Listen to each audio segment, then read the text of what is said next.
সরকার বারবার সংস্কারের কথা বলেছে, বিচারের কথা বলেছে, কিন্তু নির্বাচনের কথা বললেই কেন জানি সরকারের নানান রকম অস্বস্তি আমরা লক্ষ্য করি সেই সরকারকে।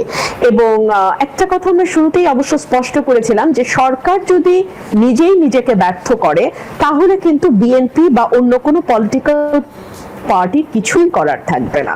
গত 9 মাস, যেটাকে আমরা বলছি যে একটা নির্বাচিত সরকার যার মেয়াদ 5 বছর, তারও কিন্তু হানিমুন পিরিয়ড 9 মাস হয় না ইন্দ্রজিৎ, তারও হানিমুন পিরিয়ড এট বেস্ট 6 মাস আমরা ধরি।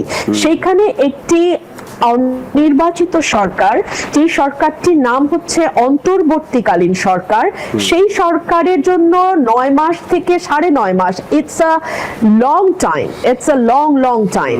এবং এই সরকার বারবার সংস্কারের কথা বলেছে, বিচারের কথা বলেছে, কিন্তু নির্বাচনের কথা বললেই কেন জানি সরকারের নানান রকম অস্বস্তি আমরা লক্ষ্য করি।